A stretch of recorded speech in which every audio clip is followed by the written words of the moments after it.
ஆம்பூர் பிரியாணினா ஃபேன்சி இல்லை, ஆனால் ரொம்ப ஸ்பெஷல். சிம்பிள் இன்க்ரீடியன்ட்ஸ் தான், ஆனால் ஸ்ட்ராங் ஃப்ளேவர். சரி, ஒரு ப்ரெஷர் குக்கரில் 200 grams mutton, coriander leaves, mint leaves, onion, tomato, salt, turmeric powder, ginger garlic paste, green chilli and 200 ml water add பண்ணுங்கள். மீடியம் ஃப்ளேமில் 3 to 4 விசில்ஸ் வர குக் பண்ணுங்கள். மீன்வைல் 5 to 6 ட்ரைடு ரெட் சில்லிஸை hot வாட்டரில் 20 minutes choke பண்ணுங்கள். Choke ஆன பிறகு திக் பேஸ்ட்டாக கிரைண்ட் பண்ணி வச்சுக்கோங்க. இப்போது ஒரு பேனில் 4 to 5 tablespoon of oil, 1 tablespoon ghee heat பண்ணிக்கோங்க. அதில் bay leaf, cinnamon stick, cardamom, cloves, star anise and fennel seeds add பண்ணுங்கள். லோ ஃப்ளேமில் 30 செகண்ட்ஸ் சாட்டே பண்ணுங்கள். ஸ்லோவாக பண்ணினா அரோமா ரொம்ப நல்லா வரும்.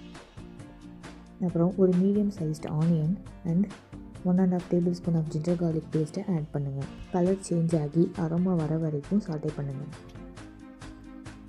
இப்போது 1 டீஸ்பூன் டர்மரிக் பவுடர் அண்ட் அந்த கிரவுண்ட் ரெட் சில்லி பேஸ்ட்டை ஆட் பண்ணுங்கள். மீடியம் ஃப்ளேமில் 2 மினிட்ஸ் சாட்டே பண்ணால் போதும். உங்களுக்கு எவ்வளோ ஸ்பைஸியாக வேணுமோ அதுக்கேற்ற மாதிரி க்ரீன் சில்லி, ஒரு medium size tomato and salt add பண்ணுங்கள். 2 to 3 மினிட்ஸ் குக் பண்ணி டொமேட்டோ சாஃப்டாக மேஷ் ஆகிற வரைக்கும் வெயிட் பண்ணுங்கள். அதோட chopped coriander leaves, mint leaves, 2 tablespoon of thick curd add பண்ணுங்கள். லோ ஃப்ளேமில் ஜென்ட்லி சாட்டே பண்ணுங்கள். ஸ்லோவாக பண்ணால் டேஸ்ட்டு ரொம்ப பேலன்ஸ்டாக இருக்கும். இப்போது குக்குடு மட்டன் பீசஸை ஆட் பண்ணி மசாலா நல்லா கோட் ஆகிற மாதிரி மிக்ஸ் பண்ணுங்கள். நம்ம அந்த மட்டன் வேக வச்ச தண்ணி இருக்கு இல்லையா, அதோட கொஞ்சம் வாட்டர் சேர்த்து 300 ml வாட்டர் ஆட் பண்ணி மிக்ஸ் பண்ணுங்கள். 200 கிராம் சோக்குடு ஜீரக சம்பா ரைஸை ஆட் பண்ணுங்கள். ரைஸ் பிரேக் ஆகாமல் ஜென்டிலாக மிக்ஸ் பண்ணுங்கள். இதுதான் soft biryani secret.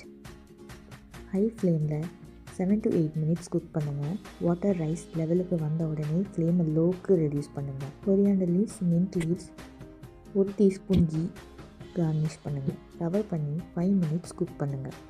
Flame off பண்ணிவிட்டு 15 மினிட்ஸ் ரெஸ்ட்டு கொடுங்க.